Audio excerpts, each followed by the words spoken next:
Hello बच्चों। तो देखिए आज हम उदाहरण कंप्लीट करने वाले हैं सारे। ठीक है, क्वेश्चन नंबर 5 तक कर लिया है हमने। और मैंने 3 तरह के क्वेश्चन अभी तक का सिखाए, 4 तरह के क्वेश्चन। कौन कौन से हैं जरा एक बार देख लो। सबसे पहले उच्चतम मान निकालना और निम्नतम मान निकालना, मैक्सिमा एंड मिनिमम मान निकालना। कैसे निकालना? सोच कर क्वेश्चन को दिए हुए के अनुसार। पहला टाइप था। दूसरा दूसरा था आपका local minima, local maxima and local minima, यानी स्थानीय उच्चतम और स्थानीय निम्नतम मान निकालना। इसके लिए 2 मेथड है कराई है।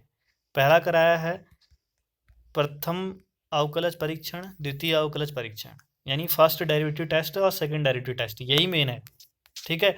तीसरा निरपेक्ष उच्चतम मान निकालना और निरपेक्ष निम्नतम मान निकालना, जिसमें आपको एफ डैश एक्स को 0 रख के एक्स के जो मान आते हैं और जो अंतराल आपको दिया होता है उनमें से एक्स के कितने मान होंगे, वो सभी मान मतलब जितने भी मान हैं उनको एफ एक्स में रखते हैं, और जो सबसे बड़ा उत्तर आता है वो निरपेक्ष उच्चतम मान होता है, यानी एब्सोल्यूट मैक्सिमम वैल्यू होती है। और जो सबसे छोटा मान होता है वो एब्सोल्यूट मिनिमम वैल्यू होती है।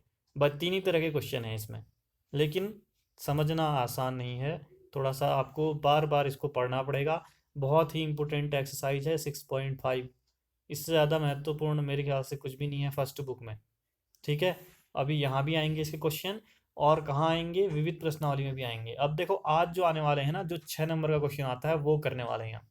सारे उदाहरण करेंगे, मेथड यही वाली करेंगे, दूसरे वाली। कौन सा वाला? जिसमें प्रथम अवकलज परीक्षण और द्वितीय अवकलज परीक्षण करते हैं हम लोग। ठीक है, वो वाला सीखेंगे। और ध्यान देना, ये उच्चतम और निम्नतम मान जो निकालने होते हैं, इसमें एक मेथड और भी हमने यूज की थी कि x इक्वल टू 0 है अगर, तो 0 के निकट यानी 0 से थोड़ा पहले क्या आएगा और 0 के थोड़ा बाद क्या आएगा, उसके आधार पर भी आप लोग उच्चतम और निम्नतम मान निकालना सीखा था हमने, वो मत भूलना। ठीक है, 2 तरह के क्वेश्चन थे फर्स्ट वाले में। तो चलिए फिर आगे बढ़ते हैं। आज जो है आपका उदाहरण है, देख लो जरा पहले तो। कहाँ से हैं आज उदाहरण? आज है आपके, एक सेकेंड, ये तो पहले दिन का काम है। ठीक है, ये रहा उदाहरण 34 से लेकर है। ठीक है। अब ऐसे थ्योरी जो लिखी होती है इसको करोगे कैसे आप, ये है इसमें। सबसे पहले हिंदी वाले एक बार देख लो जरा क्वेश्चन। ऐसी 2 धन संख्याएं निकालो कह रहा है, यानी आपको जिनका योग 15 हो। अब इससे ही आपने छोटी क्लास में पढ़ा है कि इसमें क्या करोगे आप। पहली संख्या एक्स मान लोगे, दूसरी क्या हो जाएगी, अगर उनका योग 15 है तो 15 माइनस एक्स हो जाएगा। ठीक है, पढ़ा था ना छोटी क्लास में। बस आगे जिनके वर्गों का योग न्यूनतम हो। अब आपको कह रहा है कि ये दोनों संख्याएं हैं, इनके वर्गों का योग जो है यानी एक्स का स्क्वायर प्लस 15 माइनस एक्स का स्क्वायर जो होगा, ये न्यूनतम आना चाहिए कह रहा है। न्यूनतम मतलब निम्नतम, समझ रहे हो ना, ये कहना चाह रहा है बस, बाकी कुछ नहीं है। एक बार हिंदी मीडियम वालों ने देखा, आप इंग्लिश मीडियम वालों को जरा दिखा दें। Find 2 positive numbers whose sum is 15, यानी फर्स्ट पॉजिटिव नंबर एक्स ले लिया, second 15 minus x, sum of whose square is minimum, यानी इनके स्क्वायर का सम जो है वो मिनिमम होगा ये। तो आप करेंगे क्या, हम लोग 2 संख्याएं ये दोनों मान लेंगे, और जो ये दिया है ना जिसको निम्नतम कह रहा है स्क्वायर, इसको कुछ मान लेंगे, एस एक्स मान लेंगे। सम यानी एस से दिखाते हैं योग को। ठीक है, तो एस एक्स मान लेंगे। आपकी मर्जी, आप एफ एक्स भी ले सकते हो, जो करना चाहो। और इसको हल करेंगे हम कैसे और क्यों हल करेंगे। देखो निम्नतम बोला है ना, यानी आपको पता है निम्नतम यानी मिनिमम। न्यूनतम कब आता है, अगर आपको एफ एक्स दिया हो, इसको मिनिमम दिखाना हो तो आप एफ डैश एक्स से निकालोगे। F double dash x, F dash x को 0 रखोगे, यहाँ से एक्स के मान आएंगे कुछ, और फिर एफ डबल डैश एक्स से निकालोगे। अगर एफ डबल डैश एक्स आपका ग्रेटर देन 0 आ जाएगा तो आप निम्नतम कहोगे। ठीक है, तो इतना काम करेंगे हम लोग, देखते हैं कैसे। ये रहा पहली संख्या x, first number x, second संख्या, दूसरी संख्या 15 माइनस एक्स। संख्या ही निकालनी है, याद रखना, यही दोनों में रखेंगे एक्स का मान।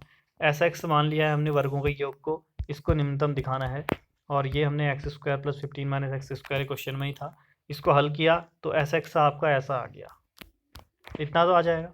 अब इसको निम्नतम दिखाना है तो आपको पता है कि पहले एच डस एक्स निकालोगे आप, 4x हो जाएगा माइनस 30 हो जाएगा। इसको 0 के बराबर रखोगे तो इससे x का मान आ जाएगा 30/4, जिसको काटोगे तो आएगा 15/2। फिर आप एस डबल डैश एक्स से निकालोगे, ये है, तो ये 4 आया, यानी ये ग्रेटर देन 0, 0 से बड़ा आ रहा है, यानी मान जो है निम्नतम है।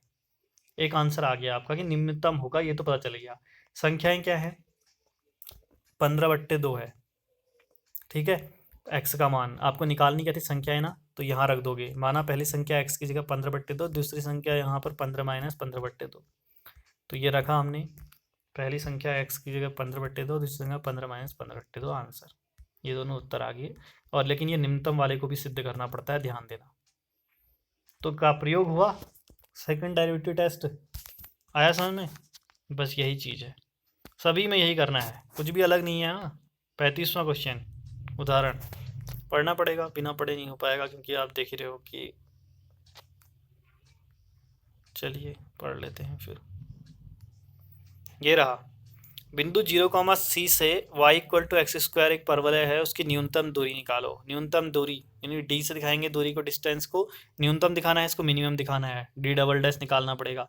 और दूरी का सूत्र क्या होता है, दूरी अगर दो बिंदु दिए हों तो आप दूरी निकाल सकते हो, √x2 - x1 का स्क्वायर प्लस y2 - y1 का स्क्वायर। लेकिन यहाँ पे बिंदु एक ही है, कौन सा, 0, C। दूसरा बिंदु आप मान लोगे x, y। मैं इसके अकॉर्डिंग नहीं कर रहा हूँ, ध्यान देना। किताब के अकॉर्डिंग मत करना, कुछ चीज़ें खुद भी करना। तो दो बिंदु आपको दिए हैं 0, 0। एक तो 0, C, ये तो दिया ही है।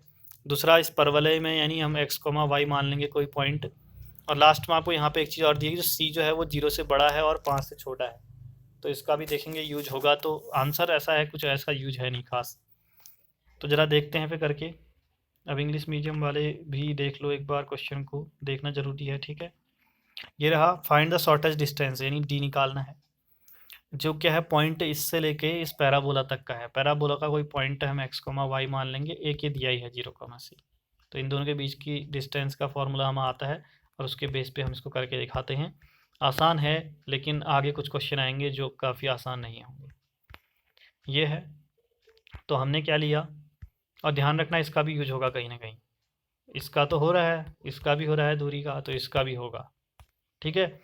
तो ये दो बिंदु ले लिए, उनके बीच की दूरी निकाली, x2 - x1 का स्क्वायर प्लस y2 - y1 का स्क्वायर किया, और इसको ऐसे इतना तक किया। उसके बाद ध्यान दो, ये y = x² था ना, तो x² की जगह y लिख सकते हो, ये x² की जगह हमने y लिख दिया। समीकरण 1 से उसको समीकरण 1 बनाया था, ये देखो हुआ इसका यूज।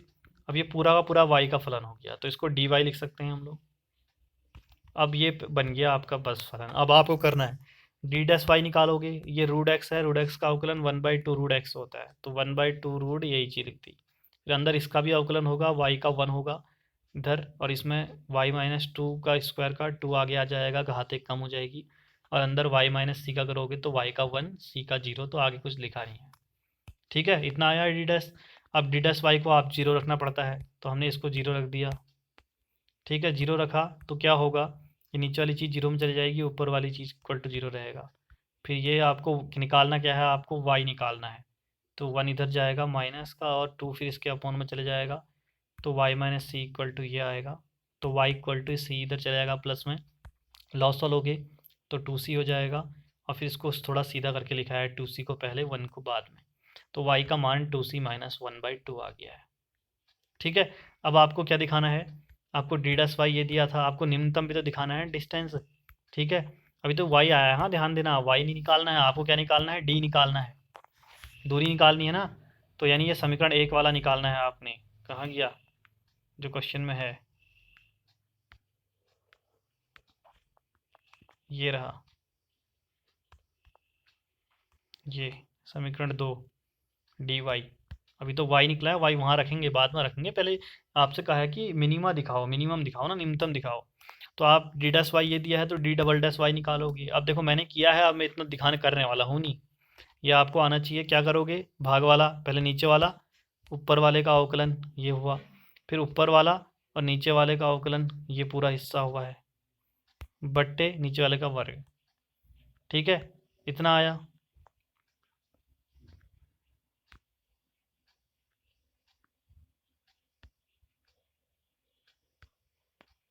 हाँ ठीक है। ये नीचे पर, एक मिनट, यहाँ नीचे पर एक और चीज़ होनी चाहिए, 2√y + y - c का होल स्क्वायर का स्क्वायर, ये नहीं लिखा है, ये भी लिख लेना नीचे पर, ठीक है। तब आपको पता चलेगा कि ये चीज़ होती है करके। एक बार हाँ तो देखो मैंने सही कर दिया। फिर ये देखो पहले हुआ क्या था एक बार, चलो समझा ही देते हैं खाली, फिर प्रॉब्लम ना हो आपको, ठीक है। तो नीचे वाला लिखाइए, ठीक है। ऊपर वाले का अवकलन कर रहे हैं, ऊपर वाले का क्या होगा, 1 का 0 हो जाएगा, y का 1 होगा और c का 0, तो 2 1 जा 2, सिर्फ 2 बचेगा। फिर देखो ऊपर वाला आया, ऐसा ही लिख दिया ऊपर वाले को। अब नीचे वाले का अवकलन करना है, तो आपको पता है इसका अवकलन, इसमें 2 को ऐसे रहने दिया हमने, और सिर्फ रूट वाले का किया। रूट वाले का अवकलन 1/2 रूट x होता है, तो देखो ये 1/2 रूट ये पूरा लिख दिया। फिर जो अंदर है हिस्सा उसका किया, 1 ऐसा ही रहा, मतलब y का 1 हुआ, इधर 1 हुआ y का, ठीक है। y का 1 हुआ इस वाले का, तो पहले का 1 लिख दिया। फिर y माइनस सी का स्क्वायर का 2 आगे आएगा, तो 2y माइनस सी होगा, ये इस तरह से लिखा। अब देखो इसके बट्टे में 1 है, इसके बट्टे में ये वाली चीज़ है रूट वाली, ये 2 से 2 कट गया है, दोनों का लॉसो लिया हमने, root y plus y minus c का होल स्क्वायर। तो ये यहाँ जाएगा तो इससे गुणा होगा, तो इसको ये इसका रूट हटा देगा और 2 2 4 हो जाएगा, ठीक है।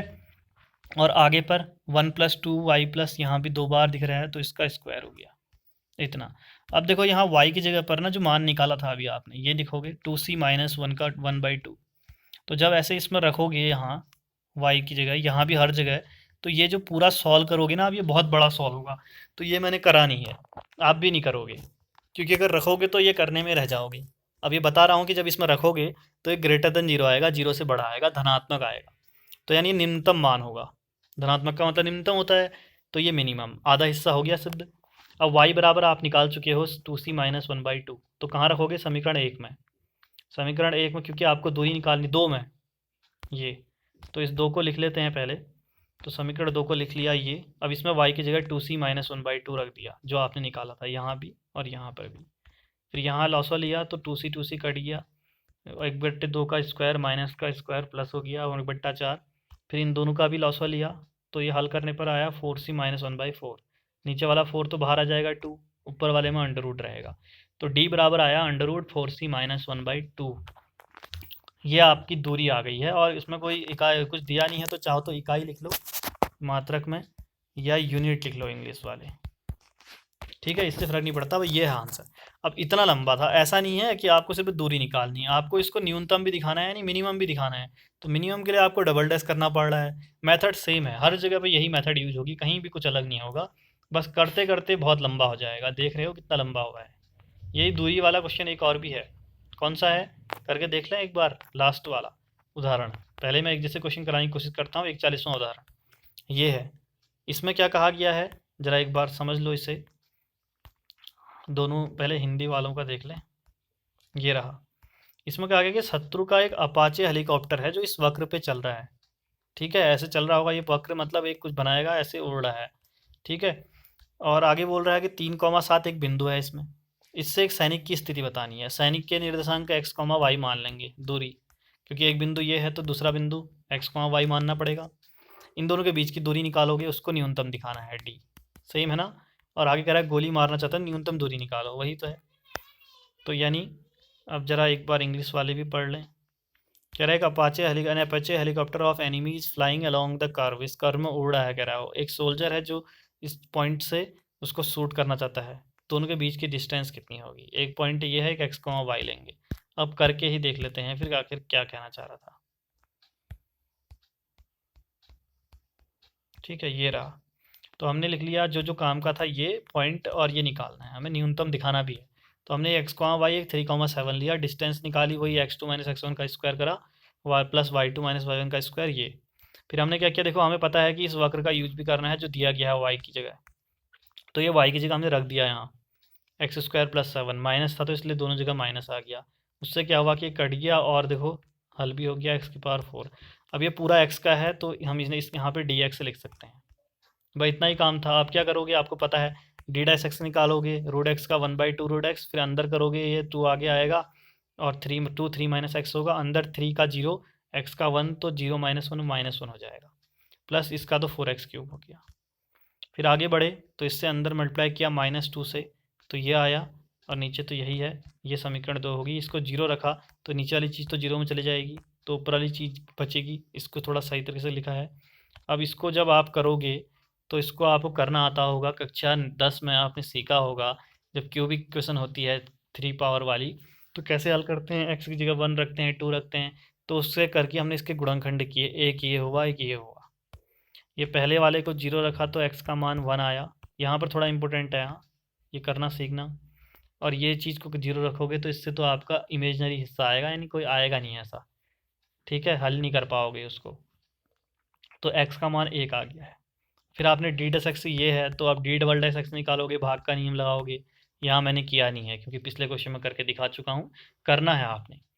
और फिर वहाँ पे एक्स की जगह 1 रखोगे तो आप देखोगे करके कि वो ग्रेटर देन 0 आ रहा है, यानी निम्नतम आ रहा है, तो यानी मिनिमम तो हो गया। अब एक्स का मान 1 आया था ना, कहाँ रखोगे आप, समीकरण 2 में रखोगे, जहाँ पर डी एक्स निकाला हुआ है, ये रहा समीकरण 1 में, इसमें आप रखोगे। तो इसको लिखा हमने और एक्स की जगह 1 रख दिया, तो ये 3 - 1 का स्क्वायर, 2 का स्क्वायर 4 आया, और 1 का स्क्वायर 1 ही होता है, तो √5 ये आ गई आपकी न्यूनतम दूरी आंसर। यानी ये दूरी डिस्टेंस तो आ गई और ये न्यूनतम यानी मिनिमम भी आ गई। बस सेम था नहीं था, तो एक जैसे क्वेश्चन है, हो सकता है ऐसा क्वेश्चन आपको एक्सरसाइज में भी देखने को मिले, ठीक है। अब जरा वापस आते हैं जहाँ पर हम पहुँचे हैं, यहाँ अब हम पहुँचे 36वें उदाहरण में। 36वें में क्या कह रहा है जरा एक बार देख लो, डायग्राम भी दिया है इसमें तो वहीं से, ठीक है। ये रहा 36 वाला हिंदी मीडियम, ये रहा। कह रहा है मान लीजिए कि ये दिया है पूरा, आपको कुछ नहीं है, बस खाली ये समझा रखा है, वही चीज़ें लिखी हैं। आपसे कह रहा है कि जो R P square plus are Q square है इसको न्यूनतम है ऐसा दिखाओ, और इस आर बिंदु की पोजीशन दिखाओ, यानी ये एक्स से निकालना है।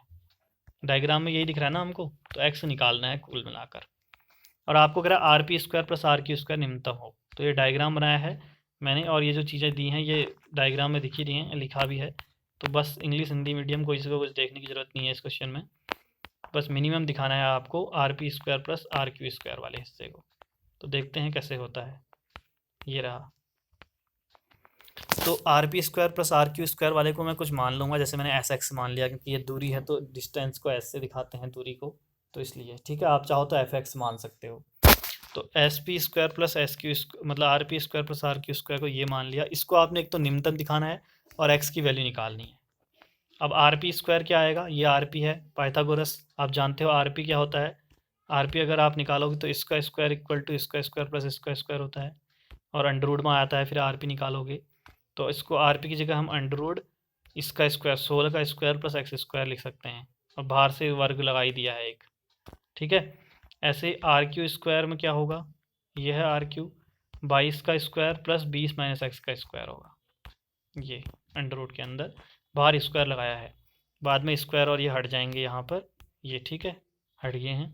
अंदर वाले हिस्से को हल किया है यहाँ पर, यहाँ पर, तो बाद में ये सब चीज़ों को हल करने के बाद ये बना हमारे पास ऐसा, ये समीकरण 1 आ गई। अब तो आप जानते हो कि एच डस एक्स से निकालोगे, इसको 0 रखोगे तो एक्स का मान 10 आ गया। अब न्यूनतम कैसे, 10 तो आंसर हो गया, लेकिन मिनिमम भी तो दिखाना है। अगर ये हिस्सा छोड़ दोगे ना तो एक लाइन की वजह से आपके नंबर आते आ जाएंगे। फिर आपने दोबारा किया अवकलन इसका, तो 4 आया जो कि ग्रेटर देन 0 है, यानी निम्नतम होगा। अगर लेस देन 0 आता तो उच्चतम होता, ठीक है। आया समझ में, कुछ अलग लगा, मुझे कुछ खास नहीं लगा इस क्वेश्चन में, बहुत आसान सा था। अगला समलंब, क्वेश्चन पढ़ लेना आप लोग, ठीक है, किताब होगी नहीं तो मैंने दे रहा हूँ मैं ऊपर, अब ऊपर नहीं जा रहे हैं हम। क्या कह रहा है, समलंब है, एक ट्रेपीजियम है, ये रहा। कह रहा है इसकी जो 3 भुजाएं हैं, जो सबसे बड़ी भुजा है ना, सबसे बड़ी वाली साइड है ये है, इसके अलावा बची हुई तीनों साइड 10-10 हैं, तो तीनों में हमने 10-10 लिख दिया। और अब आपसे कह रहा है कि इसका जो क्षेत्रफल है, अधिकतम क्षेत्रफल ज्ञात करो, यानी मैक्सिमम एरिया ज्ञात करो ट्रेपीजियम का। ट्रेपीजियम का एरिया होता है 1/2 इंटू जो समांतर भुजाएं हैं उनका योग, ये वाली, इन दोनों का सम, इंटू हाइट, कौन सी, ये वाली हाइट, ठीक है। अभी देखेंगे। तो अब हमने क्या किया, फिर हमने यहाँ से एक लाइन ऐसे ड्रॉ की, ऐसे की, और इतने, ये वाला हिस्सा 10 है इतना, तो ये भी 10 होगा। ये बचे हुए हिस्से को x मान लिया, इसको x मान लिया, ठीक है। अब और उसके बाद आपको पता है कि ये एक ट्रायंगल बन रहा है, तो आपको पता है ये वाली साइड ये कितनी आ जाएगी, इस अंडर रूट इसका वर्ग माइनस प्लस इसका वर्ग माइनस इसका वर्ग, कोई कर्ण का वर्ग वाला लगाया नहीं हम, तो अंडर रूट 100 - एक्स स्क्वायर आ गया। ये इतना काम तो हम कर ही सकते हैं क्योंकि हम 12th में पहुँच गए। अब हमें पता है इसका एरिया क्या होता है, 1/2 AB प्लस FC इंटू ये ऊंचाई AE। तो देखो ये 10 है, ये हिस्सा कितना होगा 10 प्लस एक्स यानी 10 प्लस 2x होगा, ठीक है। और इंटू ये हाइट है, ये हो गई। बस इससे ज़्यादा काम है नहीं। ये 20 प्लस 2x आ गया, यहाँ से 2 कॉमन लोगे और काट दोगे तो इन दोनों में ये 10 प्लस एक्स बचेगा, ठीक है। ये बन गया ए एक्स। अब ए डैश एक्स एरिया को ए से दिखाते हैं, यानी आप जानते होगे क्षेत्रफल को ए से दिखाते हैं। तो आगे ए डैश एक्स निकालेंगे, गुणा वाला नियम लगाएंगे इसमें। अब ये आपको आता ही है, पहला दूसरे का अवकलन, दूसरा पहले का अवकलन, फिर ए डैश एक्स जैसा भी बना ये बना। अब ये मैं कर नहीं रहा हूँ ये, क्योंकि देखो पूरा अवकलन आपको सिखा रखा है, नोट्स सामने हैं, ठीक है। अगर मैं सामने पे बोर्ड होता और कराता तो मैं शायद वहाँ पूरा सॉल्व कर लेता, लेकिन जब आधी चीज़ें आपने सीखी हैं, अगर कहीं कन्फ्यूजन हो, कुछ भी डाउट हो तो तुरंत पूछा करो। ऐसा नहीं कि रखा है फिर बाद में पेपर में वही क्वेश्चन आ गया है, ठीक है। तो ए डैश एक्स ये आया, इसको जीरो रखा तो नीचे वाला तो जीरो में चले जाएगा, ये देखो जीरो में चलेगा, नीचे वाला ऊपर वाला बचा, इसमें से -2 कॉमन ले लिया है हमने। फिर इसका हमने गुणनखंड किए हैं, और यहाँ से हमने एक्स के 2 मान निकले, एक 5 और एक -10। अब जानते हो ये वाली दूरी जो थी समलंब में, ये दूरी कभी ऋणात्मक तो हो नहीं सकती, तो ये नहीं होगा, 5 होगा। अब ये आपको दिखाना भी है कि ये जो है अधिकतम होना चाहिए, तो आपने ए डबल डैश एक्स से निकाला। ये था ए डैश एक्स, कहाँ है ये, भाग वाला नियम लगाया है इसमें, नीचे वाला ऊपर वाले का अवकलन माइनस ऊपर वाला नीचे वाले का अवकलन बट्टे नीचे वाले का स्क्वायर। तो वही काम हमने किया है, देखो मैंने कर रखा है ये ए डैश एक्स, और फिर इसमें 5 रखोगे आप, इसको हल करोगे तो देखोगे लेस देन 0 आएगा, 0 से छोटा आएगा। ये करके देखना, ये तो रफ में, हाँ 5 रख कर देखना कि क्या ऋणात्मक आ रहा है नहीं आ रहा है। यहाँ पर भी कर सकते हो, आएगा तो ये उच्चतम है, यानी ये सही है। अब देखो आपको क्या निकालना है, क्षेत्रफल निकालना है, तो x का मान 5 आ गया ना। अब क्षेत्रफल एरिया वाला को यहाँ पे निकाला था हमने, ये निकाला था एरिया, इसमें रख दोगे समीकरण 1 में x की जगह 5। तो वही देखो इसमें हमने 5 रख दिया इधर और इधर, ये 75 को 5√3 लिख सकते हैं, तो 75√3 आया। अब यहाँ दूरी जो है वो सेंटीमीटर में दी थी, तो एरिया जो होता है आपको पता है क्षेत्रफल सेंटीमीटर स्क्वायर होता है, तो ये सेंटीमीटर स्क्वायर में आंसर आ गया इतना। समझ गए ना। अब जो शुरू से पढ़ रहा होगा ना उसको तो बहुत आसान लग रहा होगा, ठीक है। थोड़ा सा कठिन इसलिए लग रहा होगा, क्यों, क्योंकि आपको इसमें लिखना ज़्यादा है। और यही वाले क्वेश्चन जितने भी क्वेश्चन कराना, हर क्वेश्चन 6 नंबर में आ सकता है, आए हुए भी हैं, जब लास्ट में दूंगा तो पता चलेगा, ठीक है। अगला 38वां उदाहरण सबसे इम्पोर्टेंट, और ये तो बहुत बार आया हुआ है, बस यही बचा है हमारा, इससे इम्पोर्टेंट कुछ भी नहीं है। अब इसके लिए आपको क्वेश्चन में जाना पड़ेगा, क्योंकि ये ऐसा फालतू क्वेश्चन नहीं है, बहुत अच्छा क्वेश्चन है, बहुत बेहतरीन। ये रहा, क्या कह रहा है कि प्रूव दैट, एक सेकेंड पहले हिंदी पढ़ लें फिर इंग्लिश पढ़ेंगे, काफ़ी महत्वपूर्ण है इसलिए इसको तो करना ही है हमें अच्छे से, ठीक है। ये रहा, हाँ तो देखो क्या कह रहा है, सिद्ध कीजिए कि एक शंकु के अंतर्गत यानी शंकु के अंदर एक महत्तम वक्रपृष्ठ वाले लंब वृत्तीय बेलन, यानी बेलन बना है उसके अंदर, और उसका जो वक्रपृष्ठ क्षेत्रफल है वो महत्तम मतलब अधिकतम है। महत्तम का मतलब भी जानते होंगे इंडिया, अधिकतम है। और कह रहा है कि शंकु के अंदर बना है क्या, बेलन, और बेलन की त्रिज्या वो शंकु की त्रिज्या की आधी है, ऐसा बोला है। समझ रहे हो। आपको क्या दिखाना है, आपको क्या दिखाना है कि एक तो जो वक्र पृष्ठ है इसका यानी सरफेस एरिया, आप जानते हो किसका, महत्तम वक्र पृष्ठ वाले बेलन का जो है सरफेस एरिया, बेलन यानी बेलन का सरफेस एरिया क्या होता है 2πr/h, याद है। इसको आपने क्या दिखाना है, महत्तम, यानी इसको आपने अधिकतम दिखाना है, ठीक है। दूसरा आपसे कह रहा है कि जो जब ये दिखाओगे तो दिखाते वक्त क्या मिलेगा आपको, कि जो बेलन है, बेलन की त्रिज्या जो है, बेलन आप देख रहे हो कि छोटा होगा अंदर है तो स्मॉल r मान लेते हैं, ये जो है शंकु की त्रिज्या का आधा है, शंकु बड़ा है बाहर है तो कैपिटल R इसका आधा, ये चीज़ आएगी एक जगह पर, ये दिखाना है, ठीक है। बाकी ये डायग्राम सब कुछ मैं बाद में बताऊंगा, पहले खाली क्वेश्चन को समझो। ये रहा इंग्लिश मीडियम वालों के लिए। कह रहा है prove that the radius of right circular cylinder, cylinder का रेडियस जो है of greatest curved surface area, इसका कर्व्ड सरफेस एरिया भी क्या है, कह रहा है ज़्यादा है, सी एस ए जो है किसका, याद रखना सिलेंडर की बात हो रही है, सिलेंडर का ये ग्रेटेस्ट है, इसको आपने उच्चतम दिखाना है, maximum. Which can be inscribed, और ये किसके अंदर बना है, कौन, सिलेंडर, ये इंस्क्राइब हुआ है कोन के अंदर, और वो किसके, is half of that of cone, यानी जो इसका जो कौन था सिलेंडर का जो रेडियस है वो कोन के रेडियस का आधा होगा, ये है। और बीच में जो ये ग्रेटेस्ट कहाँ से लेकर कहाँ तक लिखा हुआ है, यहाँ से देखना, greatest curved surface area which is inscribed in a cone, ये वाली चीज़ अलग दी गई है। अब पढ़ोगे, देखो, प्रूव दैट द रेडियस जो है सिलेंडर का वो हाफ है कोन के, और जो बीच का हिस्सा है ये दो चीज़ें बताता है। एक तो कर्व्ड सरफेस एरिया जो है इसको ग्रेटेस्ट दिखाना है, किसका कर्व्ड सरफेस, याद है ना, सिलेंडर का। ठीक है, दूसरा ये बना है एक कोन के अंदर। ठीक है, अब जरा हम करके देखें, फिर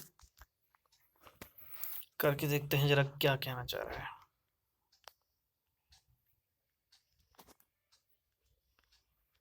चलिए, और ये हमने, चलो इसको देखते हैं। डायग्राम देखो, ये बना दिया एक हमने क्या, शंकु यानी कोन। इसके अंदर बना दिया एक हमने सिलेंडर यानी बेलन। बाकी हमने नाम दे दिए हर किसी के, एम ए बी, यहाँ बीच में एच डी ई जी, जो आपका मन है आप ए बी सी डी करके स्टार्ट करना जहाँ तक पहुँच जाओ।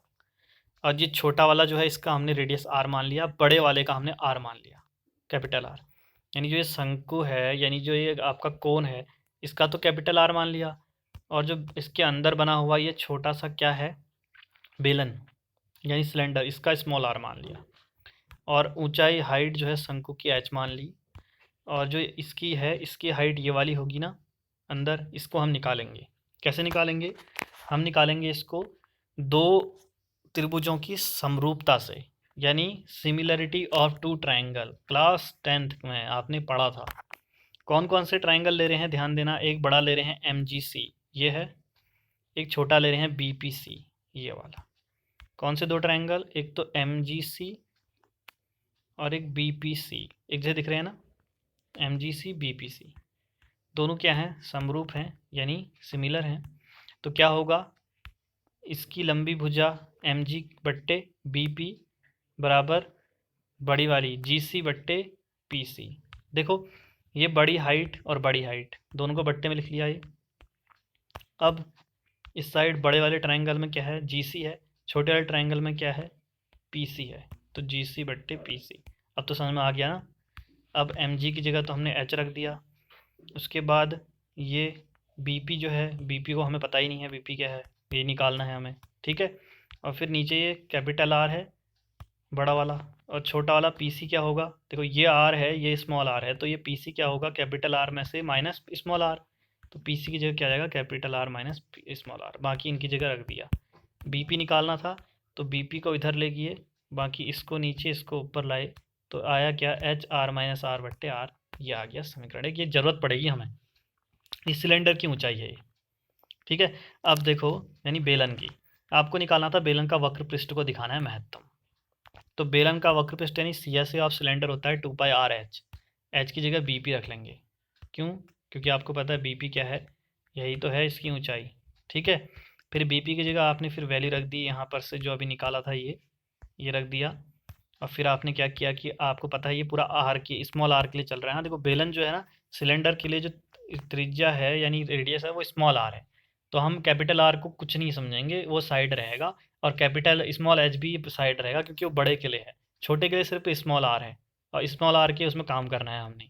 ठीक है, तो 2πr, आर अंदर चले गया, 2πH/r, ये ऐसे लिख दिया हमने, आर अंदर चले गया इसके साथ में, बस एस आर आ गया। अब आपने इसका डिफ्रेंसिएशन किया, H-R, ये ऐसा ही रहेगा बाहर, इससे कोई मतलब, सिर्फ स्मॉल आर से मतलब है, क्योंकि आप देख रहे हो कि सिलेंडर के लिए कर रहे हो, सिलेंडर के लिए सिर्फ यहाँ स्मॉल आर की ज़रूरत है बस। ठीक है, छोटा वाला आर, तो यहाँ छोटे आर का 1 हो जाएगा, आर ही रहेगा, और आर स्क्वायर का 2r हो गया होगा। फिर आप इसको जीरो रखोगे पूरे को, ये पूरा जीरो में चले जाएगा, r minus 2r equal to zero. यहाँ से स्मॉल आर निकालना है। अब आप काम कर रहे हो सिलेंडर के लिए, तो सिलेंडर के लिए स्मॉल आर है, बस स्मॉल आर पे ही ध्यान देना है। स्मॉल आर निकालोगे तो कैपिटल आर बट्टे 2 आ गया, हो गया सिद्ध। अब आपको H+R निकालोगे, ये रहा। तो ये तो ऐसा ही रहेगा, आर का 0 हो जाएगा, इसका -2 हो जाएगा, आर का 1 तो -2। तो देखो, ये ऋणात्मक आया, यानी ये <0 आया, यानी ये उच्चतम होगा।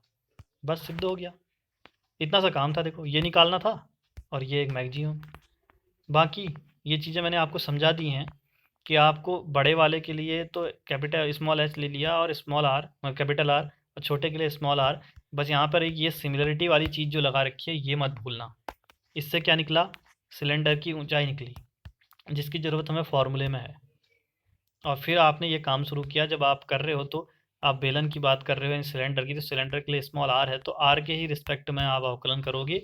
बाकी कैपिटल आर हो गया, स्मॉल एच हो गया, 2 पाई हो गया, ये सब आपके लिए कांस्टेंट यानी अचर की तरह काम करेंगे। ठीक है भाई, इतना सा था। और ये क्वेश्चन 6 नंबर में आया हुआ है। देखो बहुत छोटा है, बाकियों से छोटा है। ठीक है, समझ रहे हो ना? तो ऐसे क्वेश्चन पेपर में आते हैं।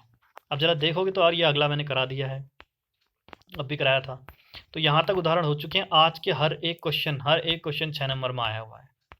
अब जब करो दूंगा तो पता चलेगा, जब पेपर लास्ट में पेपर देता हूँ, आपको पता है जिस पेपर में आए हुए क्वेश्चन, तो उस समय आपको भी पता चलेगा। और एक चीज़ ध्यान रखना, जैसे ही आपका 6th चैप्टर ये कंप्लीट होता है, यानी फर्स्ट बुक कंप्लीट हो जाएगी, उसके बाद आपके टेस्ट होने शुरू हो जाएंगे। बीच बीच में टेस्ट लेते रहूँगा मैं, और टेस्ट लाइव लूँगा। लाइव का मतलब पता चलेगा, जिस समय लूँगा तो उस समय वीडियो कॉलिंग होगी व्हाट्सअप से, और वीडियो कॉलिंग चल जाती है। ध्यान देना, अगर आपके यहाँ इंटरनेट बहुत स्लो भी है तो भी चल जाएगी, कोई प्रॉब्लम नहीं आती है। वीडियो कॉलिंग में सामने पे रखोगे या मेरे सामने पे होगे, और मैं यहाँ से क्वेश्चन बोलूँगा और सॉल्व करोगे और बताओगे कौन सा क्वेश्चन किसने पहले क्या किया और किसका आंसर कितना आ रहा है और कैसा आ रहा है। समझ रहे हो ना? तो ये चीज़ें शुरू करेंगे हम जैसे ही फर्स्ट बुक ख़त्म होगी। और ध्यान देना, सेकंड बुक और बड़ी है इससे, तो सेकंड बुक में बड़ी वीडियो जाएंगी और स्पीड होगी काफ़ी तेज़। अब वो तो देखेंगे, पहले फर्स्ट बुक तो हो। चलिए मिलते हैं फिर अगली वीडियो में। कुछ समझ में ना आया हो तो तुरंत पूछ लेना। तब तक के लिए बाय बाय।